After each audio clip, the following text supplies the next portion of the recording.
Let's read this question. So this question say a liquid is filled up to a height of 20 centimeter in a cylindrical vessel.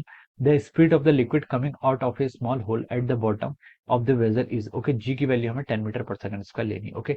Option A is 1.2 metre पर second, B is 1 metre पर second, C is 2 metre पर second, option D is 3.2 metre पर second okay.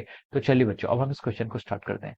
तो देखिए बच्चों इस question का की कॉन्सेप्ट आप क्या लिख सकते हैं. The key concept of this question is, यहाँ पर हमें क्या फाइंड आउट करना है. देखिए the speed of the liquid coming out of the small hole, small hole से जो आपका लिक्विड आ रहा है उसकी हमें स्पीड फाइंड आउट करनी है ओके. तो इसको हम क्या लिखते हैं, इसको हम लिखते हैं आपका स्पीड ऑफ एफ्लक्स. क्या लिखते हैं आपको, speed of efflux is the key concept of this question okay. ये क्या हो जाता है आपका, speed of efflux is the key concept of this question okay. तो देखिए बच्चों स्पीड ऑफ एफ्लक्स का होता क्या है. मान लीजिए आपके पास क्या कोई सिलेंड्रिकल वेसल है, this is any cylindrical vessel. Question में हमसे ये बोला एक सिलेंड्रिकल वेसल है ओके. तो ये आपका क्या है, सिलेंड्रिकल वेसल है ओके. इसका ऊपर का जो एरिया है, दिस एरिया, ये एरिया आपका क्या है, ए1 एरिया है okay. This area is A1. इसकी हाइट भी मान लीजिए आपकी क्या है, small H is the height okay. और मान लीजिए आपने नीचे क्या कर रखा है, स्मॉल होल कर रखा है. ये आपको क्वेश्चन में गिवन है ए2 होल कर रखा है. इसका एरिया मान लीजिए आपका ए2 है ओके. अब उसने बोला है कि the speed of the liquid coming out from the small hole, small hole से जो आपकी लिक्विड आ रहा है उसकी स्पीड हमें फाइंड आउट करनी है ओके. तो देखिए बच्चों यहाँ पर हम बर्नौली इक्वेशन का यूज करेंगे. किसका यूज करेंगे हम यहाँ पर, बर्नौली इक्वेशन का यूज करेंगे ओके. तो देखिए यहाँ पर जो आपका प्रेशर होगा अब पार्ट पर, ये भी क्या होगा, पी नॉट होगा क्योंकि एटमॉस्फेयर के डायरेक्ट कॉन्टेक्ट में. तो हम बोल सकते हैं यहाँ पर प्रेशर क्या होगा, एटमॉस्फेरिक होगा. यहाँ पर आपका प्रेशर भी एटमॉस्फेरिक प्रेशर होगा, कितना होगा आपका, पी नॉट के इक्वल होगा ओके.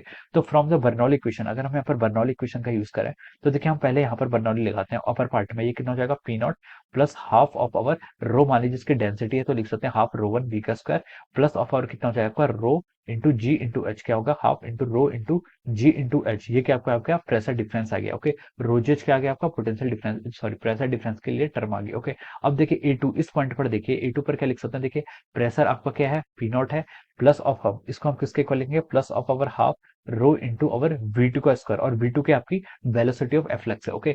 इस इक्वेशन को हम इक्वेट करें और यहाँ पर हम अगर हम इक्वेशन ऑफ कंटिन्यूटी लगाएं, यानी कि A1 V1 is equal to our A2 V2. अगर हम यहाँ पर इन दोनों इक्वेशंस को करते हैं, इक्वेट करते हैं और हम यहाँ पर एक अप्रोक्सीमेशन लेते हैं कि जो आपका A2 है, A2 is much and much smaller compare to A1, A1 से क्या आपका बहुत स्मॉल है ओके. तो यहाँ पर अगर हम ये सारी कैलकुलेशन करें तो उसके बाद हमें क्या मिलता है, वेलोसिटी ऑफ एफ्लक्स मिलता है. और वेलोसिटी ऑफ एफ्लक्स की जो आपकी वैल्यू आती है वो कितनी आती है आपकी, √2gh टाइम्स आती है. कितनी आती है, velocity of efflux equal to √2gh okay. तो देखिए अब हमें यहाँ पर वही फाइंड आउट करना है, वेलोसिटी ऑफ एफ्लक्स. तो ये किसके इक्वल होगा, √2gh. वेलोसिटी कितनी हो जाएगी आपकी, 2 इंटू जी. जी की वैल्यू देखिए क्वेश्चन ने बोला हमें 10 यूज करनी है इंटू हाइट. हाइट आपको सिलेंड्रिकल वेसल के कितने गिवन है, 20 सेंटीमीटर यानी कि 0.2 मीटर ओके. मैं सब यहाँ पर एसआई सिस्टम में लेकर रहा हूँ ओके. तो वी को मैं क्या लिख सकता हूँ, देखिए यहाँ से 2 इंटू 20 कितना होगा, 20 इंटू 0.2 यानी कि 1.5 कितना हो जाता है आपका, 4 हो जाता है ओके. तो वेलोसिटी यहाँ से कितनी आ गई आपकी, 2 मीटर पर second okay. This will be the velocity और we can say that velocity of the efflux. ये क्या हो जाएगी आपकी, वेलोसिटी ऑफ एफ्लक्स हो जाएगी and this will be our final answer okay.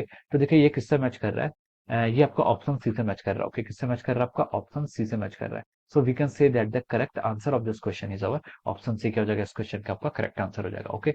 So I hope you all understood this concept. All the best and thank you.